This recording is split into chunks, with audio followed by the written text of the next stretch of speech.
Welcome to the Student Ministry Podcast. My name is Steve Cullum, and I'm your host.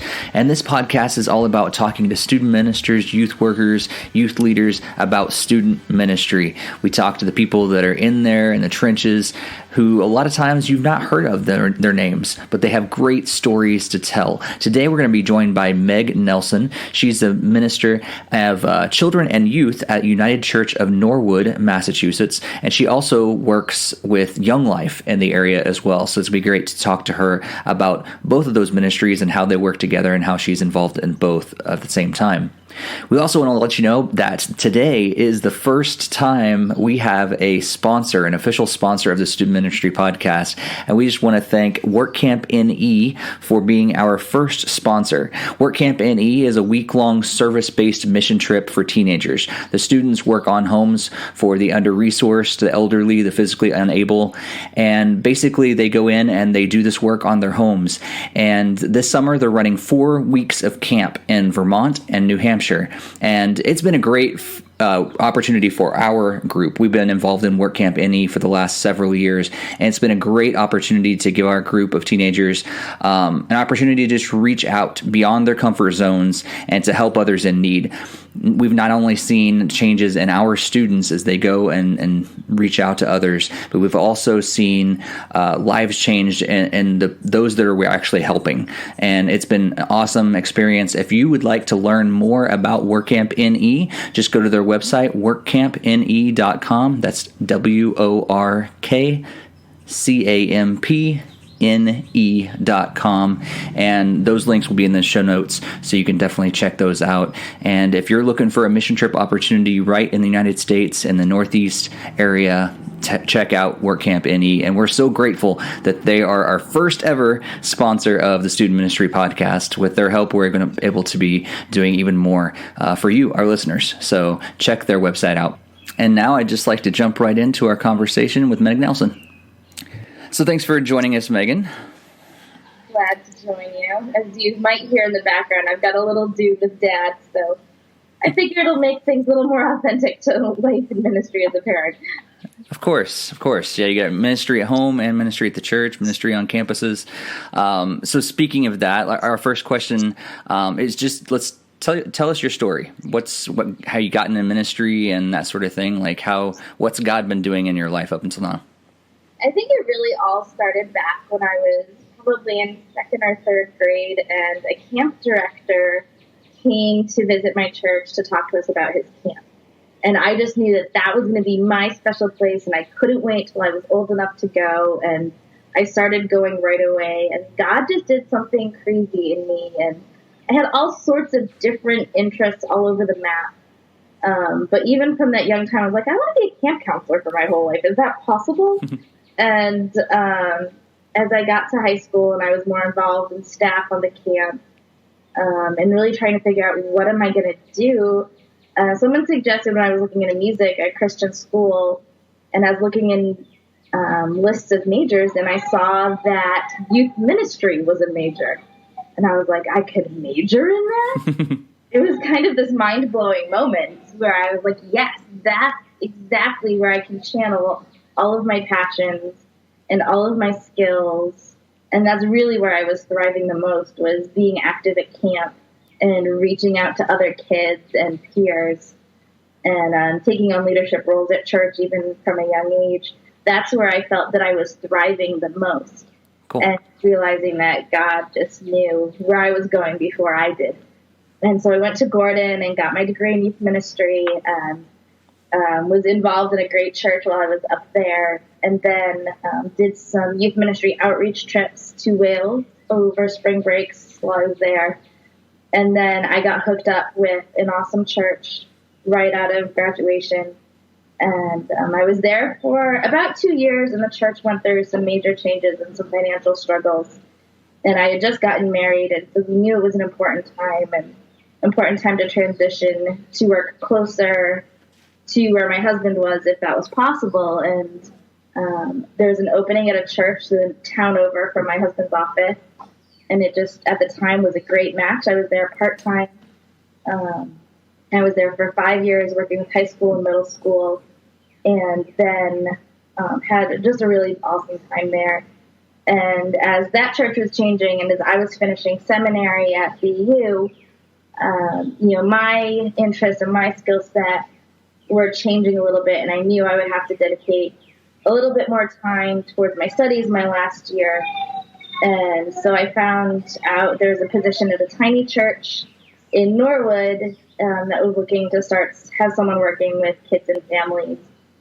And so that's where I've been the past 4 years. Cool.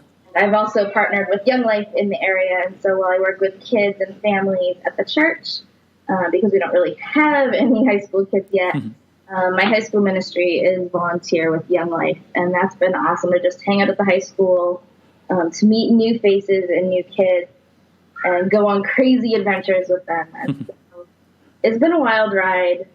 There's been ups and downs and challenges, but I definitely know that that's the journey that I was supposed to be on, and it's been crazy, but I love it. Cool. That's awesome. Especially like similar story to me, and like God kind of knew my path before, as He always does. Before I kind of saw it myself, and then all of a sudden things just start falling into place, and like, oh yeah, this is where God wants me to go. So that's awesome. So what does your ministry look like?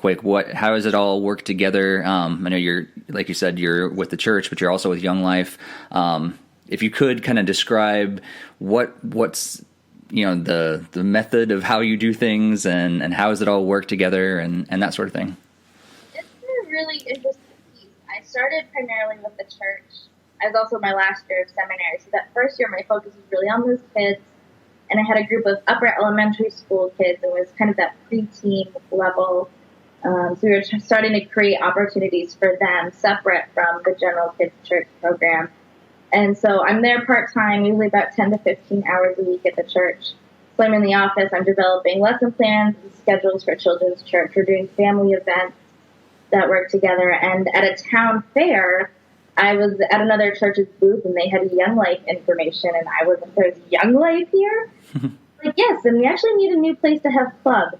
And I said, that's really funny because we have a whole third floor at our church building that's not being used. And so that became a great partnership. So I just became kind of a club host for them to start with, where I was just kind of opening up the building, being there, helping out with things. But then in the years past, I was training with them, and I became a leader. And so it's interesting because it's hard to make sure that I'm focusing on my church hours and honoring that church time, because they're the ones who, investing in me and making sure I'm doing that. And so then usually in the afternoons or evenings, a couple days a week, I'm out doing stuff with Young Life, whether it be in the fall and spring, we're doing club on Monday nights, which is more of an outreach focus, where kids who might know Christ already or are more involved in the ministry get to say, hey, this is a great place for me to bring my friends. Or we have a campaigners, which is our discipleship time on Thursday night. And so my evenings and afternoons are more dedicated towards Young Life, and a lot of some of my Saturdays and weekends. And then church stuff, I'm in the office a couple days a week, doing all that planning and prep stuff. And we have our Sunday morning children's church. And we try and do events about monthly. We try and do those family events. So it's been interesting trying to then bridge that gap between those two. And so this summer we're trying something new. We're actually going to have people from our church who are going to be sending off and welcoming home the group from camp. So that way people see our church is more than just the building where they hang out on Monday night, but they can actually put some faces with it and make that connection. I've had a few kids who come to church with me from time to time, but I think that's been the biggest challenge with Young Life is getting those kids and those families to then connect and say, hey, there's more to what you see here on Monday nights, and we'd love for you to join us and be a part of it. So hopefully with a few new things we're going to try that will be able to better make that connection. Cool. So for those that aren't familiar much with Young Life, I know it's kind of popular in different parts of the country, and some areas it's working really well. Some areas they've tried and it's not so much. What does a normal meeting look like for you guys on Monday night? Like what kind of outreach things do you do? Well, Young Life is interesting because even before you get to that club gathering that we do on Monday night, our focus is really on contact work. And so we have a whole team of volunteer leaders who are You might have a few kids who we already know, and then we're at the high school, we're at their events. For me especially, it's been a lot with the theater department. We've got a lot of kids there that I'm connected with. So it's going, showing up at the rehearsals before or after. And so then we have a gathering to say, hey, you want to hang out with us more? Come to this outreach on Monday night. And it's really, our music is mostly secular music. Everything's screened. It's nothing profane, but it's a lot of Taylor Swift and country and classic rock stuff, a lot of Journey. And then we have silly mixer games. We have what we call a skit, which is the upfront, 2 or 3 people game where it's really messy usually, or really awkward, or just totally nuts. And it's the whole idea of breaking down barriers and building relationships. And so then we have one last song that we don't call it a worship song because these kids don't know God enough to know to worship yet. We call it a content song. And the idea is to align their hearts towards the message they're about to hear. And then we have a 5 to 10 minute gospel message based on getting to know who Jesus is, getting to know the reality of brokenness in our lives and why we need Jesus. Then by the end of each semester, they're hearing about their sin. They're hearing about the cross and resurrection and ask, where does this have to do with you? And what's your response to all of this? And so that's what our Monday nights are. We have discipleship on Thursday nights. And then we do a big camp trip as our big event every year is camp in the summer. Cool. Wow. So it sounds like you're pretty busy most of the time. A little crazy. I've been trying to scale back once the baby was born almost a year ago. Wow. We made the decision I took the whole summer off last year. I was nervous. He was due the week of camp, and luckily he came early, so I was home and bored and sad I wasn't at camp. But I really scaled back because on some weeks, if we have our Sunday night leadership meeting, our Monday night club, our Thursday night discipleship, I made the decision to not be out more than 2 nights a week with that. And so really rescaling, like I would either be at leadership or I would be at the discipleship group, but I wouldn't be at both. And really trying to scale back. And I mean, a lot of the stuff, going to the high school, I always bring the baby with me, which is great. But it's really about making sure that I've been learning to scale back. I'm working from home 2 days a week and going into the office 2 days a week rather than, trying to overdo it too much. And so I've had to make some changes in my schedule, and I can still get a little overwhelmed sometimes, but I'm learning, and luckily I've got a great support system with friends and family to keep me in check. Good. So you've had several years in ministry in lots of different situations and everything, as you said. So for those listening, what's maybe 2 or 3 tips, things that you've picked up along the way that you're like, I'd really like to share this with other youth workers, maybe ones that are just starting out or have done ministry for longer than we have. Got a couple of tips that you'd like to pass on? Yeah, absolutely. I think one of the big things is just do what you can to nurture your relationship with your senior pastor. And it's going to look different depending on your, personalities and the structure of things at your church and the structure of staff at your church. But I know that either I know when I don't communicate enough or I don't spend enough time making sure things are good and we're kind of both working and doing our thing, but not always connecting with each other, that things can get tricky and communication can get tripped up. And so I think just do what you can to nurture that relationship with your senior pastor. Good. It's good stuff. Huge. I think another big piece for me is no matter what the age, really look for ways to incorporate your students and families into the whole life of the church beyond student ministry. I mean, I look back and I see my graduates from different churches in different years, and without a doubt, the kids who already had relationships with the adults outside of the youth ministry in the church, kids who had leadership roles outside of just being, a leader in youth group, they're the ones who have found churches and connected with churches or come back after college to really be involved in the life of their church.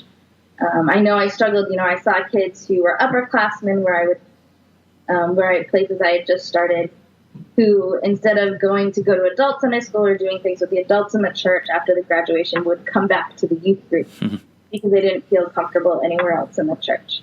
And so I think those are two big things that I found have been the most important and have had the biggest long-term impact in ministry. That's so good.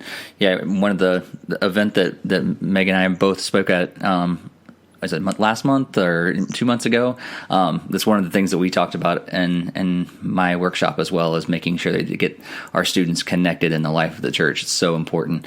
And like you said, like connecting with the rest of your staff, your senior minister and others is crucial to make sure we're not doing things on our own. It's a group, we're together as a team. So that's so important. So cool. Well, thank you so much for joining us. We want to point people to you elsewhere online if they want to hear more about you or read more about you or maybe read more from you. Where is the best places for people to connect with you online? I think the best places, if you go to, my Twitter handle is @FaithfulMeg3. I have a WordPress blog that will be relaunching this summer. Cool. And that is also FaithfulMeg3, I believe, .wordpress. Goodness, I had all this written down. It's faithfulmeg3.wordpress.com is also another place to find me. It's called Attempting to be Faithful Meg, because we all know we don't get it right all the time. It's so true, but it's a journey. Awesome. Well, definitely, look up Meg on Twitter and her blog. It's relaunching this summer, so I'm looking forward to reading more from you as well. And again, thank you so much for joining us, and may God bless your ministry. It was great to chat, and I look forward to more conversations. And thank you once again for tuning into the Student Ministry Podcast. We're episode 5, but we got so many more to go. We have so many more youth workers, student ministers, youth pastors to talk to and hear their stories. If you want to get these each month, subscribe. So you can subscribe on Podbean, you can subscribe on iTunes, Stitcher, TuneIn Radio. Just make sure you subscribe so you can get it automatically each month when we release it. Also, if you like what you hear, please share it with others. Please share it with other youth workers that you think might enjoy this as well, and give us a good review on iTunes or Stitcher, TuneIn Radio, Podbean. The more reviews that we get, we're able to kind of jump up in the rankings, and other youth workers are able to find us. So if you like what you hear, please give us a good review and share. That'd be awesome. You can check out all the show notes at studentministry.podbean.com or at my blog, stevecullum.com. You can also follow me on Twitter at stevecullum and let me know what you think about the podcast and maybe someone that I should interview in the future.